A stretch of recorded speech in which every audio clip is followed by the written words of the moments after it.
and I have a passion for robotics from beginning. So I thought make it something. Now I'm a surgeon by training, and I was vice chancellor of the medical university. And afterwards, I joined Persistent System as a consultant in healthcare. But I have a passion for technology. If you go to my website, arunjamkar.com, where it says technology for better healthcare, where we say that technology is going to be enabler to drive the effort of healthcare.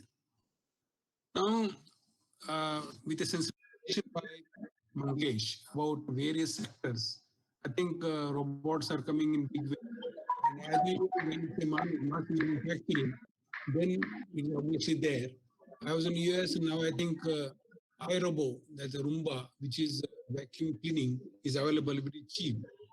Now, 2013, uh, we had a national consultation on promoting research in robotics because the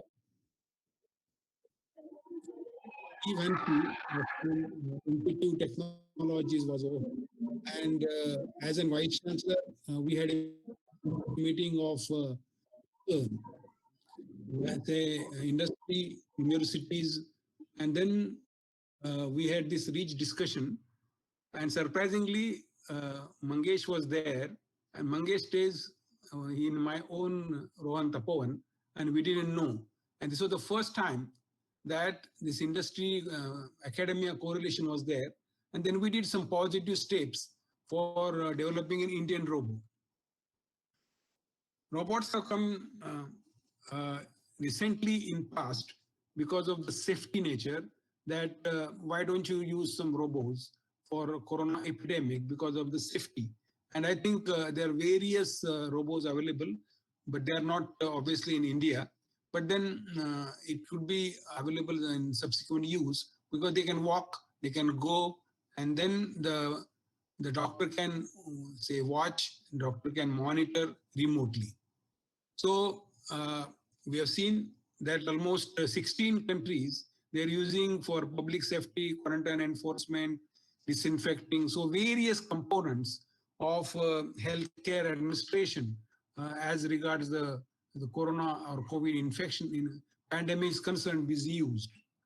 So apart from that, robots are used in hotels, they are used in taking care of elderly because in say in Western societies they have less population and the society is getting aged and they are say they are relying on say robots. But then the best thing that can do is we can have this for cardiopulmonary resuscitation. When the patient is in shock, we require to say give the. So this video will show you how a robot can be used for giving CPR. It is manufactured by the Stryker. Now this is a normal CPR. I think everybody should know how to do a cardiopulmonary resuscitation. Many times we do CPR for training. The problem that we face is fatigue. This machine will not fatigue. That's because the Lucas 3, as it's named, is a mini robot programmed to do uninterrupted hands-only CPR in ways and circumstances humans cannot.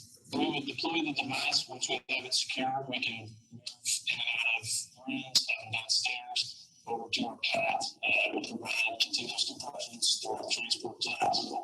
The compressions then can be continued while firefighter paramedics do other things needed to save lives.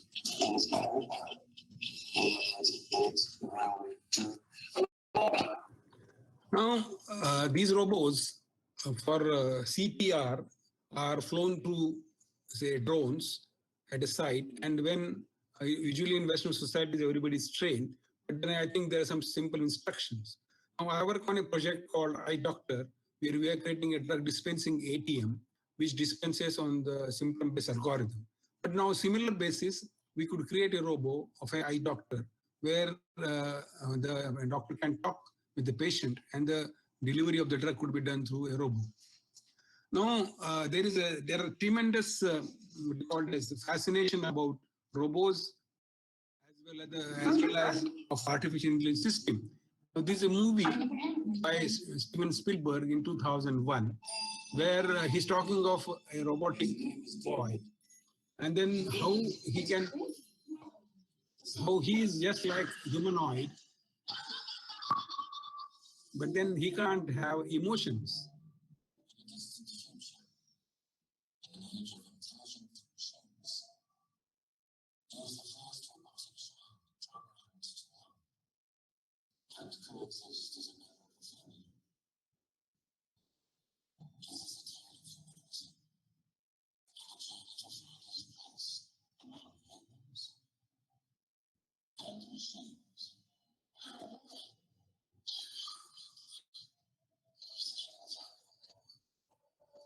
And recent past, some of the Western democracies, they have thought of giving partial citizenship to robots.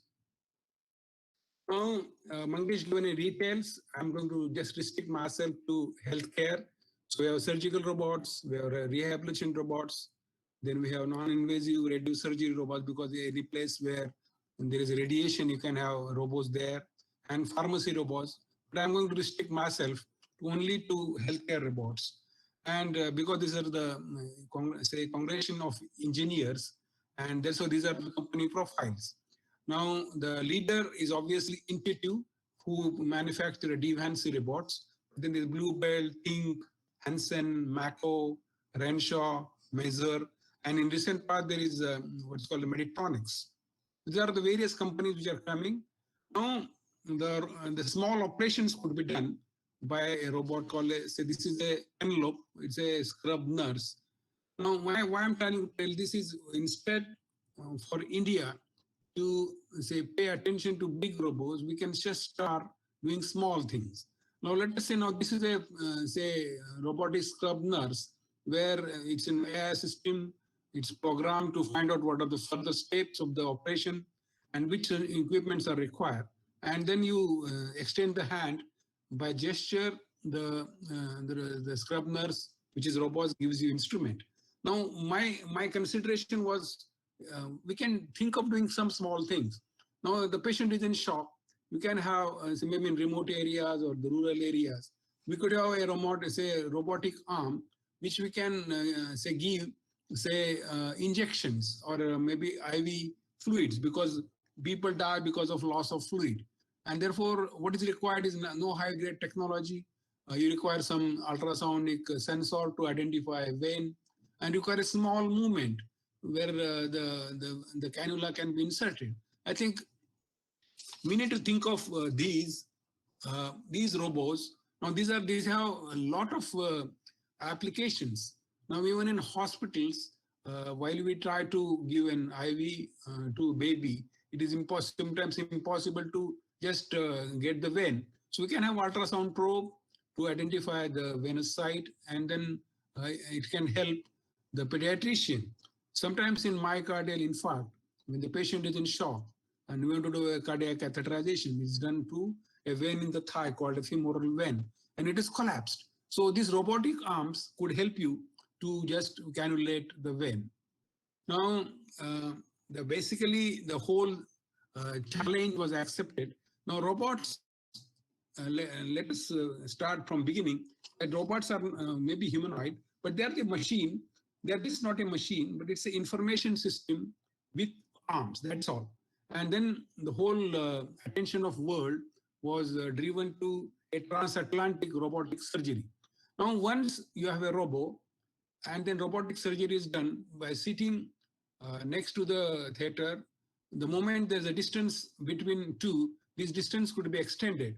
And now this cholecystectomy was done by a surgeon sitting in New York, and I think 8,000 miles. So there's no question, because the moment the transmission of the information is there, it can be done. So this was done by what's called as a Davancy surgical system. Now these are the pioneer in the field. So it is a company called Watkett Urology Institute at Henry Ford, and we should be proud that whole Davancy surgical system is engineered by Dr. Mani Menon, who is an Indian. And therefore, subsequently, all these machines were used for doing various surgeries. Now, I just want to find out, now this is a robotic arm with multiple arms, and then you need to dock in, and there are the various procedures being done. Now, prostatectomy, various urological operations, you can do cardiac operations, gynec operations, all these operations can be done.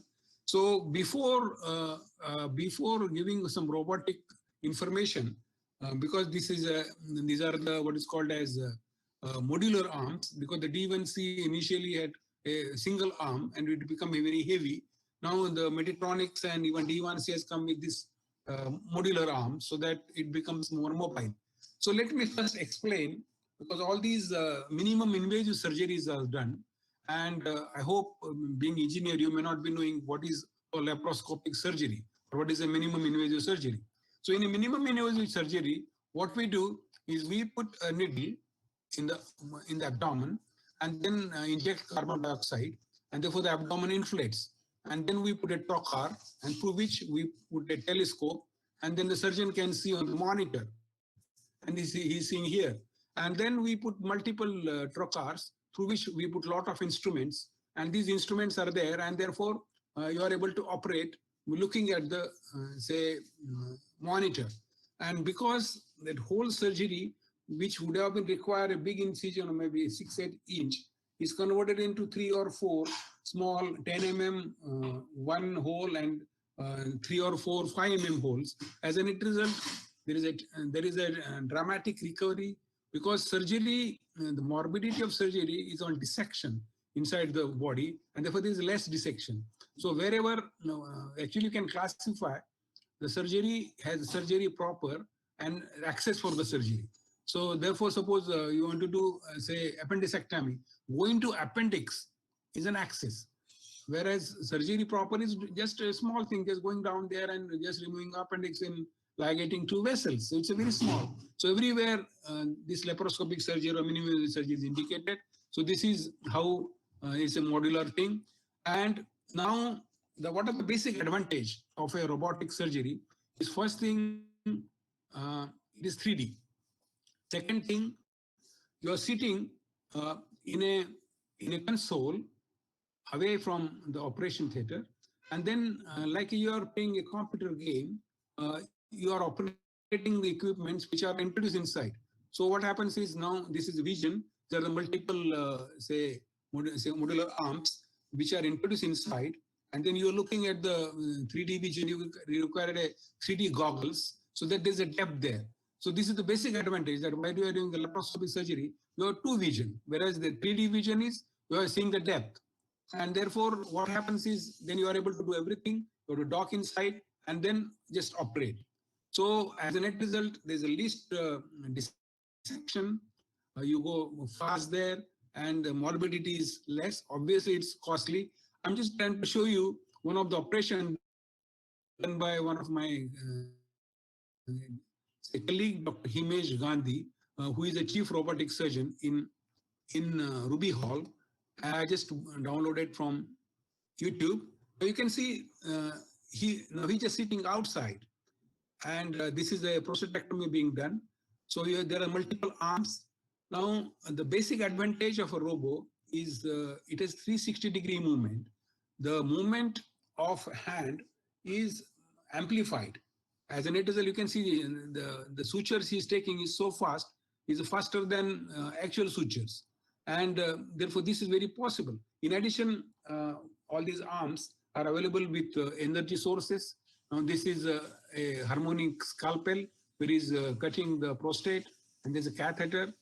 And therefore, the advantage is he's not there inside the theater. He is not even washed. He's outside. His whole console is connected to the arm, and he's operating from outside. But then he operates like normal. Now, we have traveled from what is called as multiple ports to what is called a single port. In a single port, instead of having one 10 mm port and 3 and 4, 5 mm port, is a one single port. And now Intuitive Surgical, the D1C, they have come with this system where there are multiple single ports with the multiple arms, which is going inside. Now, I just want to introduce that one, the laparoscopic surgery is one, because there's a various surgeries where what is called as a minimum access surgery, minimum invasive surgery, where same technology is available. Though you can do hysteroscopic surgery, where you pass a telescope to the cervix and go inside the uterus and remove polyps, remove everything inside. Then you can have ankle surgery, the knee surgery. You might be knowing a lot of things about say arthroscopy and going inside, and then where various all these are available with a robotic arm. So the spine is one. You can see this is spine, where same technology is available. You go straight in, and then so this is a herniated lumbar disc being removed, and this is a robotic, what you call as neurosurgery, and this is gynec surgery. I like to talk about hysteroscopy, and then you can do even cardiac surgery, because sometimes the access is more. Let us say it's a PDA, patent duct arteriosus, where you have to go in and just ligate one vessel, and for that you have to go through in. So this can be done better with the robotic technique. So I just want to show you the availability of what robots can do, and they are very sensitive. They are sensors, and then now this is being done for a hip replacement, and you can see the precision, because as Mangesh said, you can work in microns. So obviously, a very small part is what that we want to cut, which can be done. Now this is now we already have what is called the 3D systems available. We have what we call as MRIs, and 3D images are available, and whole thing can be planned before, and then the surgery could be done by going through a planned thing. Obviously, now this is a total hip replacement. Accurately, the amount of the is removed. You can do, now this is a intuitive robot of Da Vinci, and then you can see how, now this is a guy sitting on the console, and he's operating like a computer game, and then all these movements are translated across within, and then they're so sensitive that perfect perception is there.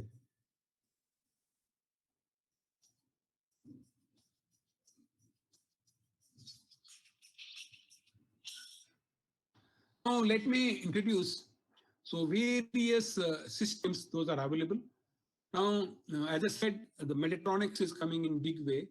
Now they have come with what is called as a modular robots, where each instrument comes with a separate, say, portable things. It's called a more, say, Medtronic Hugo system. Then we have what is called as Verisius surgical system, where there's a portable and transportable modular designs, and therefore this whole thing has become more easy.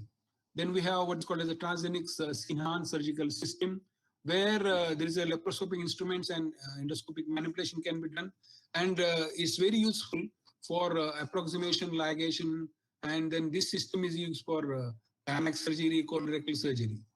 Then we have, sometimes what happens is we require some more accuracy, and the surgeon or the operating guy wants to have less radiation. Now the core path is nothing but a robotic system for say cardiac catheterization, and the whole system thing can be done by sitting outside, and then we can have say accurate localization of coronary arteries going inside, and then all the thing can be done by sitting outside. So there is no radiation. Otherwise, inside you have to take pictures through say X-rays every maybe 3 minutes, and there is a lot of radiation. This whole thing can be avoided.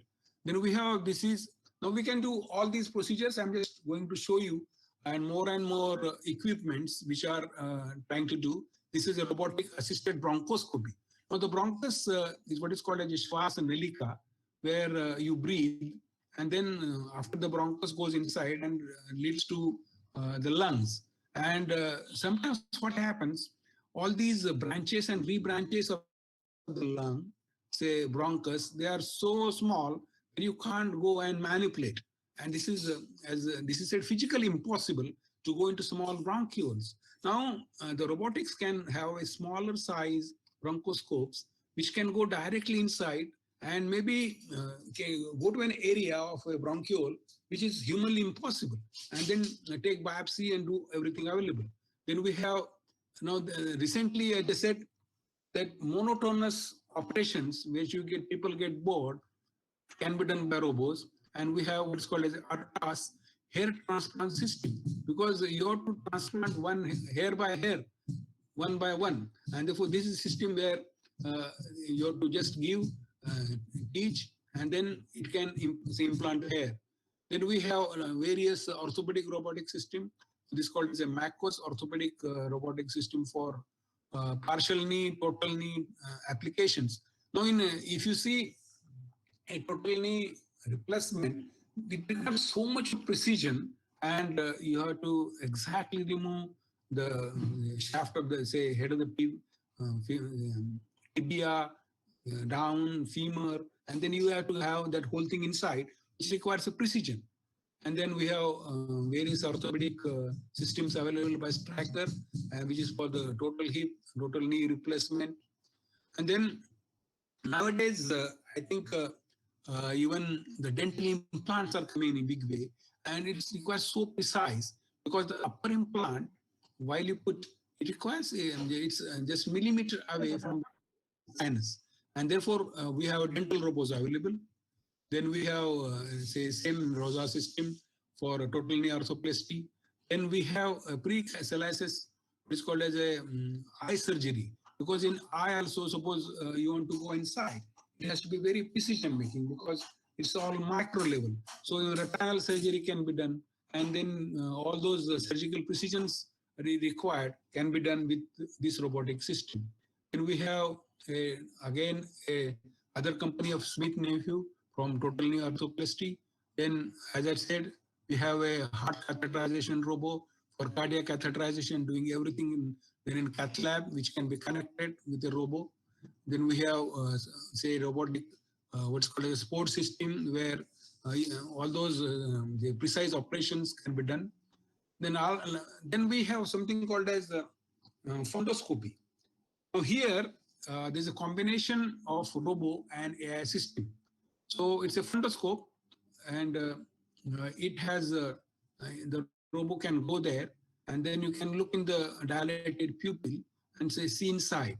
And then once you go inside, this is now being used for screening of diabetic retinopathy, and it requires so much of technique. Now this is the first time that FDA has approved the screening of diabetic retinopathy by AI system. And then we have all these available image handling. So image handling software is there, where all these images are put into image processing machine. And then a robo going closer to a pupil,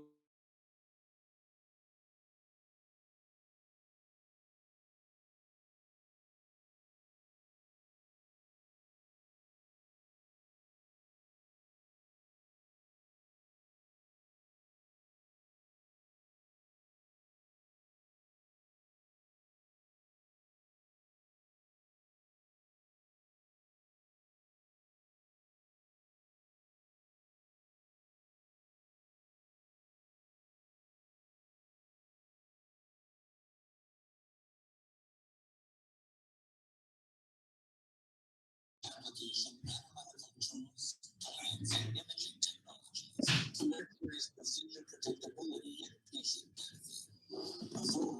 Hello. Hello. I think somebody is asking question. What I want to suggest is there is a separate question answer session. So in case Dr. Zamkar's presentation is over, it was very wonderful presentation. Many people, they like that. Some more people are joining as they listen. But we want to listen from Tushar Agrawal now. Tushar, are you ready with your presentation? Before that, I just want to confirm whether Zamkar sir has completed the presentation or yet some more things are there. Under 3 minutes. Okay, no problem. Are you seeing my video? Yes. Now I am able to see you on the screen. Your video is not, slides are not seen. Video is not seen. You are seen in the video, but your slides are not seen. Okay. Yeah, now the video is running, sir. Major X. Now you can share that.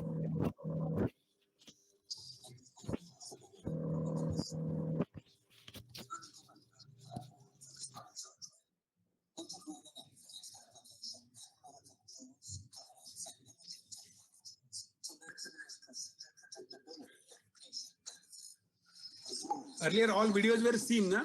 Yes, Ajay? yes. All the videos, all the slides we could see. But now, again, I think you'll have to present. Okay. Yeah. So sir, the video is running now nicely. Okay. Anyway, Yeah. just to come to conclusion, now this is a robotic thing available for training. And lastly, I just wanted to show you that all things could be done for music. Now this is a gesture-based music. Yes.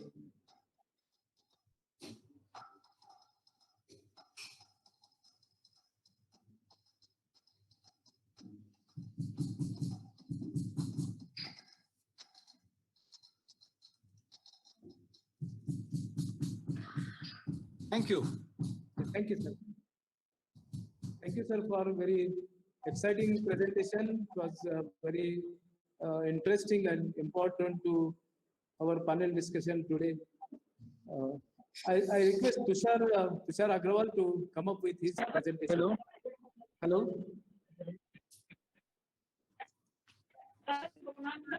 I request Sahil Salve to mute his video because you are again and again seen here.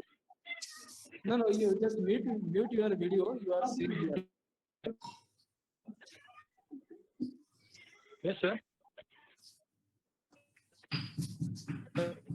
I request Tushar Agrawal